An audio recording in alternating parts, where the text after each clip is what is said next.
All right. What you doing there, Graham? Swishing some water. You switching some water? Yeah, That's I pretty had cool. some chicken for dinner. You had You know how chicken? it be, it gets stuck in your teeth. Oh, dude, I know how to be. I had Trying to thin it out. I had chicken today. I had leftover Really? KFC from yesterday for lunch. Nice, I had dude. spaghetti for dinner. Really? I did. It I like that. was very good. Yeah, Me I and my had some dad, nice we made meatballs and baked stuff. chicken. Yeah, Hey, solid. that's pretty solid. Pretty solid. Well, anyway, hello guys. We're back with the Big Stick Policy Podcast, episode 7, and today is a very special day. Whoop whoop. So not only is it our 7th episode, but people are like, hey, why is this episode of all episodes special? It's because we have not only a very special president to talk about, but a very special guest. So obviously, I'm here with my co-host Graham. Graham, say hi. What's good, fellas? Now, we have a very special guest on. Some would call him a religious figure, in my opinion. That's he holds a very special place in our hearts, and that is my good friend. Proud to call him my good friend, Rohan. Rohan, say hi to the people. What's up, everyone? How y'all Hey. doing? Now, Rohan, we're doing a certain president today. A very important president. Of course, we had to have you on for him. So, yeah, you know who we're talking about today? Yeah, my boy Jackson. Jackson, Andrew Jackson. Yes, sir. Probably the biggest, I guess, president that did the most stuff since Washington, in my opinion. Or most important. Respectfully. One of the most important presidents since Washington that we've covered. He's a heavy hitter. So we got a lot of stuff to cover about today. Unlike last episode where we didn't have too much because John Quincy Adams was kind of a lackluster president, in my opinion. Didn't really do all that much. But Jackson, wow, where to even start Oh, yeah. with this chaotic man? So, I guess we'll kick it off. Graham, you want to start about here? Graham, you start. I'll let you cover your points first because I Alright, think so chronologically your stuff comes first, or a lot of it sounds does. good. Yeah. So Jackson, his whole motivation, his whole plan is to present himself as the common man. You see, Mhm. all the other presidents were kind of more elitists, and Jackson was believing, there has to be a man of the people, someone who really, understands what the people want and can give them what they want. Mhm. So he runs under the whole basis that he's a common man. Now, unfortunately, this is a little bit of a lie. He was actually a slave owner, so that made Yeah. him more of an elitist than people thought. Mhm. But not a lot of people knew this. They actually called him Old Hickory Old as his little Hickory. nickname, as Oh being, man.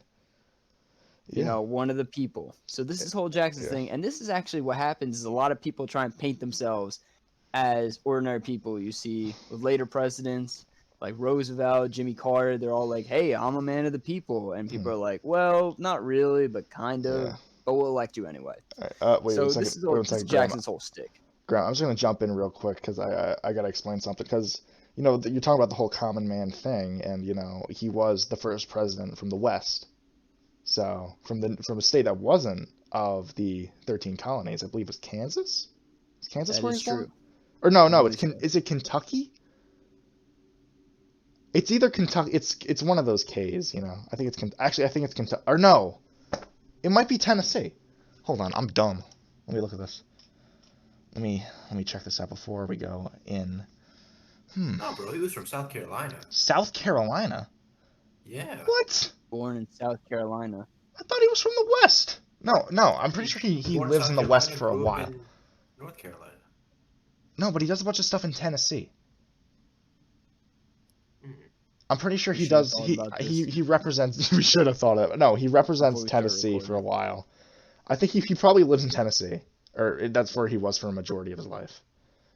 Yeah, I know he was briefly in when he was in the House and the Senate, he represented Yeah, Tennessee. yeah. So he probably was chilling in Tennessee doing his thing. So yeah, yeah. All right. So yeah, he's I guess from the West, if you want to say that. But he's kind of a self-made man in a way, even though he does own slaves. Eventually, he has some time in the military. He fights in the War of 1812. That's where he gets really big prominence with the Battle of New Orleans. Which he wins. or helps win. So yeah, he kind of rises to prominence. He becomes a national figure in a way, much not unlike Washington. I will say, very similar in that way because he becomes a national figure. So yeah, Graham, you keep going. I just wanted to point out that. So Jackson spins the whole thing that he's the common man, and we actually talked about this last episode with John Quincy Adams and how he becomes president. So 1824, they're both running for president, and also a couple other people, including Henry Clay. And as you know, Henry Clay, Mm, interesting guy, runs for president about 4 times, loses every time. Probably taking mhm. the most L's in U.S. history. Um, so we have this election, and it looks like it's more of a Jackson and Adams race. You see, Henry Clay isn't really that important in this race, Yeah. but Henry Clay has a few supporters, and what happens is Henry Clay wants to be president, but he Mm, understands that he's not going to win, so yeah. he decides that he would rather have Adams be president than Jackson. So Clay throws his weight behind Adams, and he's like, "Hey, I'm gonna run with you. I'm gonna give you all my support. In Hmm. return, Good there, Graham? to Jackson, this is very Oh unfair." wait, He's like, Graham, "Well, this is I think you cut out for a second. What did you say before? What did Henry Clay get as a result of this? a seat in the cabinet." Yeah, Secretary of State. And so Jackson sees this as super unfair. He's like, "Well, this is pretty much like a 2v1, you know? Nobody said you could do this." In fact, he labels it the corrupt bargain. And Adams actually wins this election of 1824. Hmm. And so this is, as we talked about, Adams becomes presidency off of this corrupt bargain. And in 1828, Jackson runs again, Adams runs again, but this time Jackson crushes him in a landslide. Oh yeah, mops the floor with him. Absolutely. Yeah. And so this is how Jackson became president. This is a big thing. He kind of went up against all odds and came out on top. This is part of his, common man story. All right. Yeah. The excellent. Excellent. Couldn't say it better myself, Graham. He did have this. He did paint this picture of himself as like a common man, and that's what made him like. That's what he like appealed to a lot of his voters with. Because I guess a lot of these other presidents didn't really come from the background that Jackson did. And Jackson kind of pulled himself up by his bootstraps. Went to the military. Then became super rich afterwards. But it's kind of like it's the difference between like inheriting your money and like making your money on your own. Pretty So much, yeah, yeah. yeah. So people respect Jackson for that. So yeah, that's why he appeals. So um, what I want to talk about now. On to So the yeah, yeah.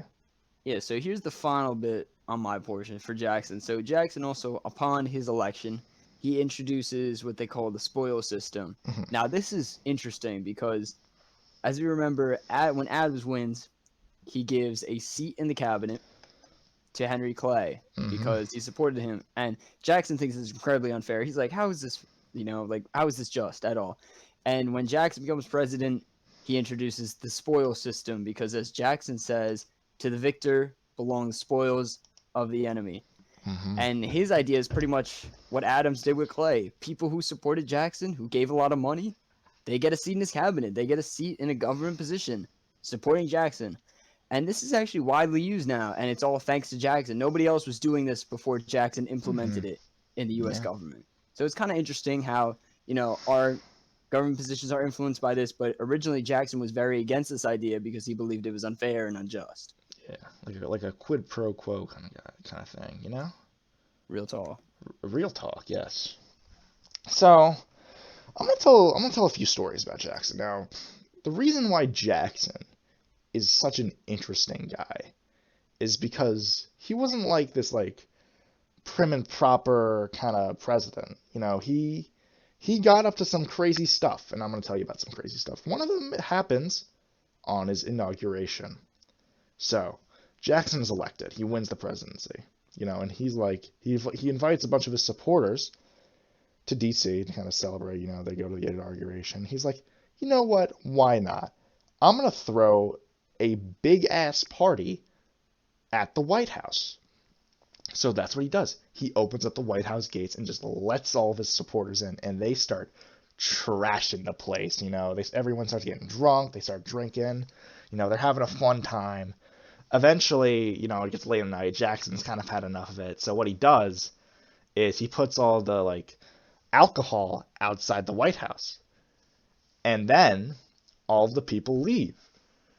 So then he kind of locks them out, which is super funny because he's got to get them to leave, but he just moves the party outside. So then he goes to sleep, and does his own thing. Now Jackson, not only that just kind of gives you a little glimpse into the craziness that Jackson goes through. So Jackson was an avid dueler. Now, if you don't know what dueling is it's a little thing that people do. You have a disagreement. You basically go back to back. You have a pistol, walk a bunch of paces, turn around, shoot. They do a bunch of different variations of that. So basically, you're trying to shoot the other guy. It's like a I don't want to say lawful killing, but it's like an agreed duel. You know what dueling is. So it's a respectful battle. Yeah, it's a respectful battle. How Hamilton lost his life. Thank God. Yeah. Graham, as we stated before, Graham's not a big fan. Oh, of we were Hamilton. recording. I'm sorry. I shouldn't have said that out loud. Wow. Well, anyway, with Jackson's dueling, there's this one specific instance that's quite notable. So Jackson's dueling this guy, right? And what he does is he wears a bunch of heavy coats on him. So the guy doesn't really know where to shoot to find Jackson's body. So I believe he's dueling, he goes out. The other guy shoots first. Hits him in the chest, but he's wearing all the things. It hits him dead on. So he's got a bullet lodged in his chest. Basically unfazed, Jackson put his gun up, shoots, kills the guy with a bullet in his chest. Now, here's the thing. He never gets that bullet removed. He keeps it in his chest the entire time. That's insane. Dude's literally crazy.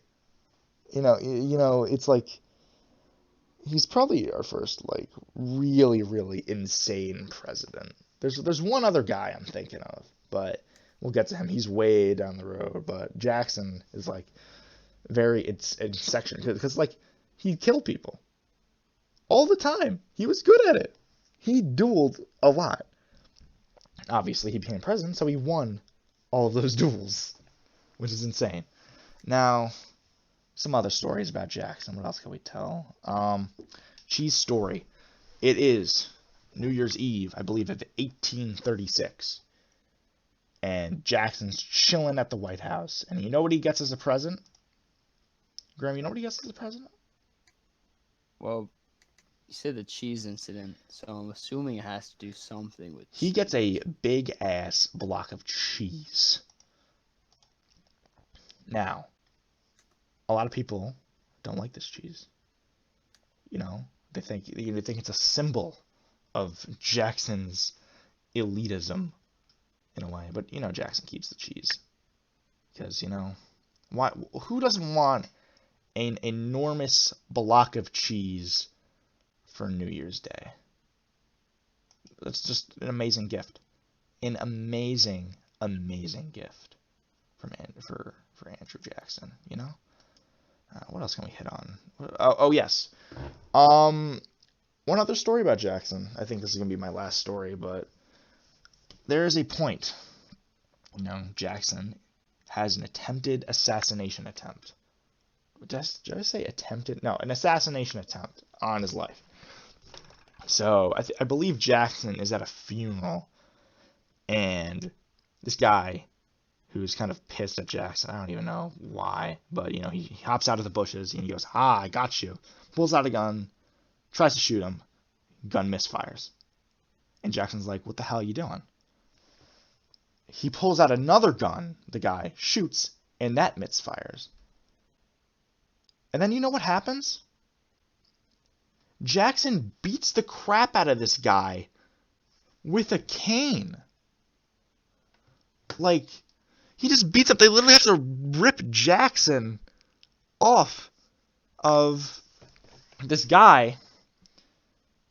And it's just insane. Like he literally starts beating the crap out of him, like on his own. That's crazy. That's crazy to me. Dude was literally nuts. Strong So, man. all right.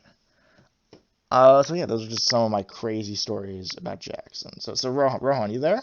You there right now? Yeah, I'm here. I'm Yeah, you're here. there. You here? What do you think about that? You know what?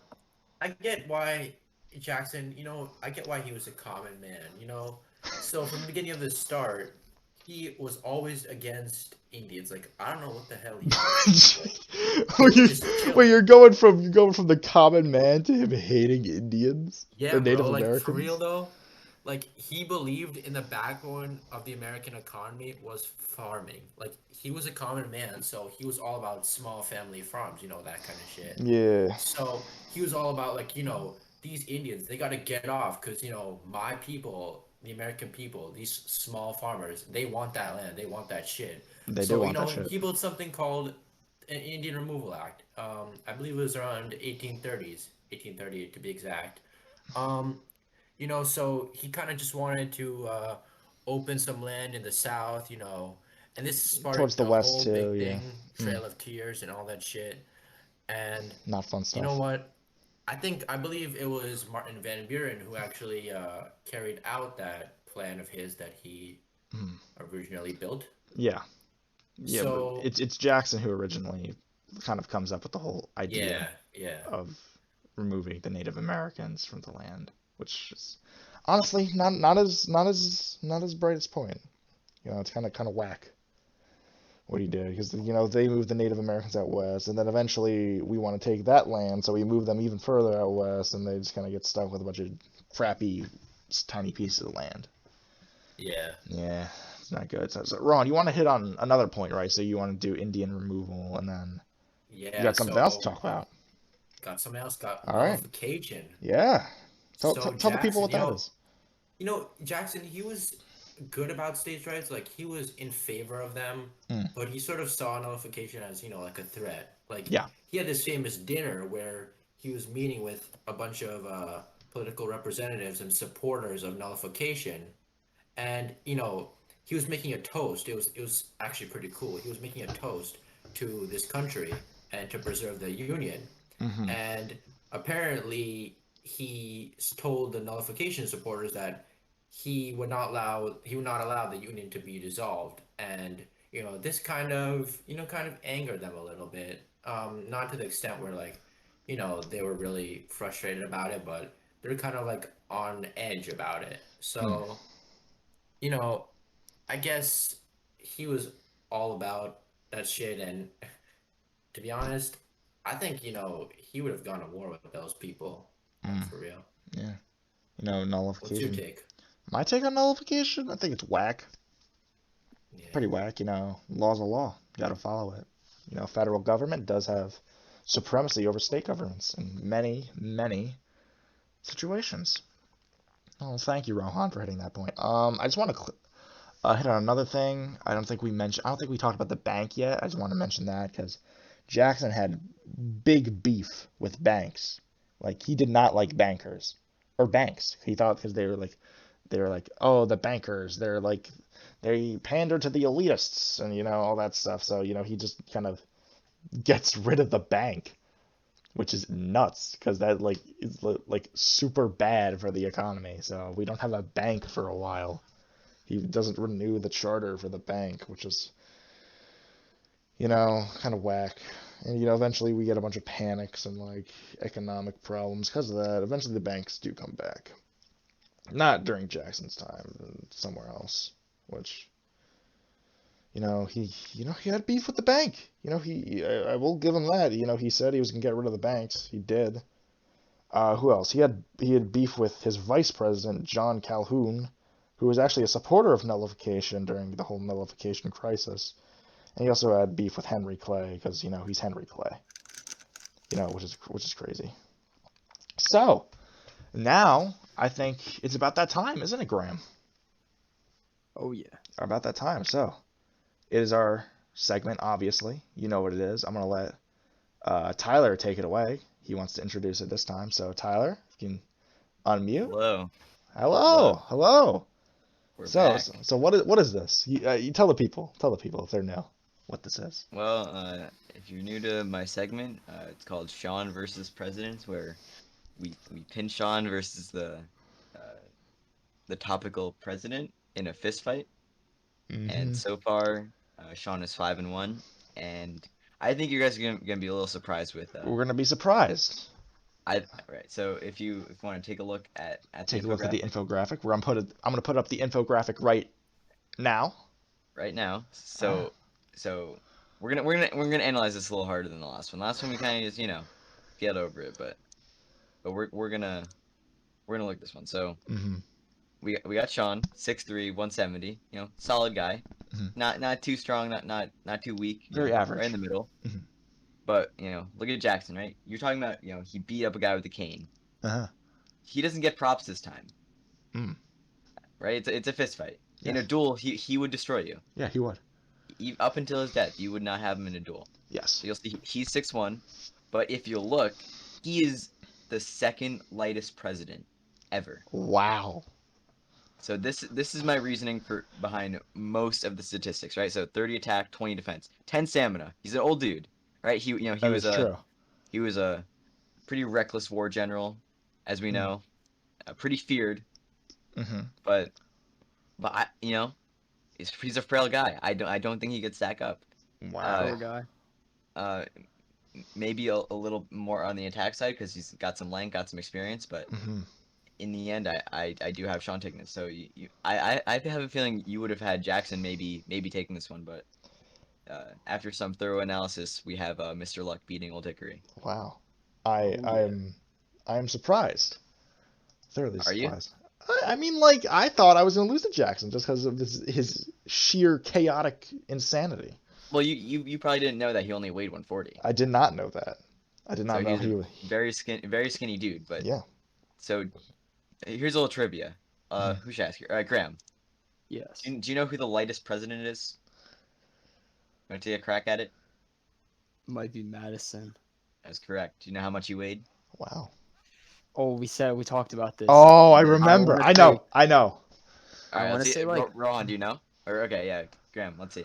120 maybe. 120. All right, Rohan, what's your guess? How much did James Madison weigh? I'm gonna say 100.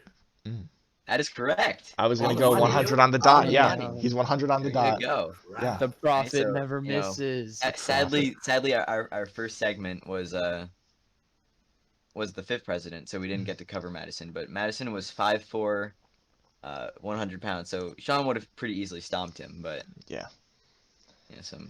So we will eventually go over the heaviest one, which I think that one's gonna be an interesting. That's gonna be an interesting interesting quarrel, to say the That's least. Well, So yeah. Oh, yeah. yeah. Thank you as always, Tyler, for coming on. It's been a course, thank you for pleasure. having me. It is a pleasure having you always on the show. I will see you guys next week. All right. We'll see you We'll guys see next you. week. We'll see you. Oh, we'll see you. Oh, we'll see you. Wow. I did not see that going that way. Me neither. I'll be real, dude. Yeah, I got a lot of faith in you, I was gonna but- get my ass whooped. Yeah. Old Hickory. Emphasis Old on the Hickory. old. I guess. Emphasis on the hickory. Dude, you think he had some hickory? I'm sure. Isn't that what his cane was made of? That's why they call him Old Hickory. Guess that would make sense. I mean, it's That a would type make of sense. wood. It is a type of wood. He had that wood on him. If you feel. Oh yeah. Oh yeah. So yeah, we got a few minutes left. You know, we can we kind of hit most of the things on Jackson overall. Actually, in terms of presidential rankings, I would say for him, he is the most influential president since Washington. I'm gonna go out. I would say that because he expands executive power a lot, like a lot. I would Because agree with that. Washington makes the office. He basically does that. He expands executive powers in his own way by establishing what the president does. Presidents since then follow that. Jackson gets in the office. He shakes things up. He starts doing his own thing. You know, I know when Rohan was talking about the Indian Removal Act, and I remember the Supreme Court kind of ruled like, hey, you guys can't do that. It's a treaty with a foreign power because they consider Native American tribes foreign powers. And basically, Jackson tells the Supreme Court to suck it, and he kicks out all of the Native Americans on his own. Oh yeah. Yeah, it's insane. So yeah, he's pretty influential in terms of the history of our nation. Expands the power of the president a lot. Spoil system is very, very important. Nullification, again, that happening under him, that's going to set precedent for a lot of things to come, especially pertaining to the Civil War and slavery and all that stuff. But yeah, Jackson was a fairly influential president. I'll say that. Oh yeah. Did a lot of Big bad man. stuff, not as a track record, kicking out Native Americans, dueling, Yeah. not Yeah, very he did a good, couple but good in terms things. of being yeah, he did some good stuff, you know. But in terms of influence, the dude's he's up there. He's up there. Oh yeah. Yeah. It's interesting. We had a lot to Very talk about. A interesting. lot of things to talk about with Jackson. Whole lot of. Whole lotta. So yeah, he's really shaking things up. The next president, oh my God, kind of takes after Van Buren. We'll talk about him next time. Hmm. Kind of follows in his footsteps. Uh, We completely forgot to hit? I Jackson. was thinking about something, but All right, what were here. you thinking? I was thinking that we did not talk about the Democratic Party. That was something else that So I was thinking about something else, Jackson, but you had the Federalists and the Democratic Republicans, and they're doing their whole thing. And so Federalists kind of go away after 1812, War of 1812, because they're seen as almost traitors because they don't want to go to war with Britain. They kind of support Britain. So Federalists are pretty much out of the picture, and it's kind of just Democratic Republicans for a while. So Jackson has the Jacksonian Democrats, which is kind of the precursor to, I guess they take the name of the modern Democratic Party. So it kind of gets its start here. You start seeing it here. Obviously, they have very different values from the modern Democrat Party, but we start to see it here. It's the donkey. How the Democratic Party's like kind of animal mascots, the donkey. It's because people called Jackson a jackass.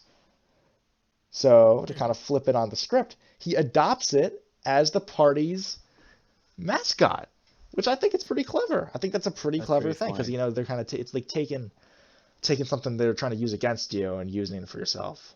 We actually do that. Actually happens a lot in American history. Like we took like British like fight songs, or, like British kind of war songs they would kind of use against us, and we would sing them on our own. Same thing happens during the Civil War, where the Union will take Classic. like Confederate songs and then just kind of turn them on spoof about how the Union was going to kick the Confederates' ass or Oh yeah. Confederacy's ass. So yeah, Jackson, he's a trendsetter for This is sure. a big thing. Another Absolutely a thing trendsetter. Yeah. we forgot to hit on is that I was thinking about is Sean's talking about his rapid expansion of presidential powers, the power of the veto. Oh yeah. And so I have a couple numbers for you guys, but the veto, that's pretty much, Congress comes up with a law and the president's just like, no. And he vetoes it. So the veto was very rarely used until Jackson's time. In fact, George Washington only vetoed 2 things. Mm. James Madison went a little crazy, vetoed 7 things. Yeah. James Monroe vetoed 1 thing. Mm. John Adams, Thomas Jefferson, and John Quincy Adams vetoed nothing. And Andrew Jackson comes in with 12 vetoes. Wow. More than all presidents before him combined. That's And this is crazy. the whole thing is that, see, George Washington rarely used it, so many presidents were afraid to use it because they all wanted to model him. And this is how Jackson really expands the powers, is he's like, hey, this is a power given to me. I'm going to use it when I see fit. Yeah. And so he really shows how the president can use the veto Effectively. generously, Yeah. effectively. Yeah, exactly. Yeah. So And yeah. this you'll see as more presidents come up, you'll notice that Van Buren only does it once, but John Tyler vetoes 10 things. Wow. And then you can see as you go down the line, Andrew Johnson vetoes 29 things. Ulysses S. Grant vetoes 93 Wow. bills. And you just see as you get to more recent presidents, even more vetoes. Harry S. Truman, 250. Franklin D. Roosevelt, 635 vetoes. Wow. So yeah, the expansion of the veto power definitely starts under Jackson, which is pretty crazy to think about. Well, unfortunately, boys, we're out of time. So I just want to say a special thank you to Rohan. Rohan, thank you for coming on the podcast. It's been Thank great you having for you. the opportunity. It's been great Cool. having you. You know, maybe we'll have you on again. Let's Oh yeah. see in the future, at another point in time. Well, anyway, boys, this is the Big Stick Policy Podcast, Episode 7. Andrew Jackson. We're signing off. Have a good night, boys. Stay safe out there, guys. Mm-hmm.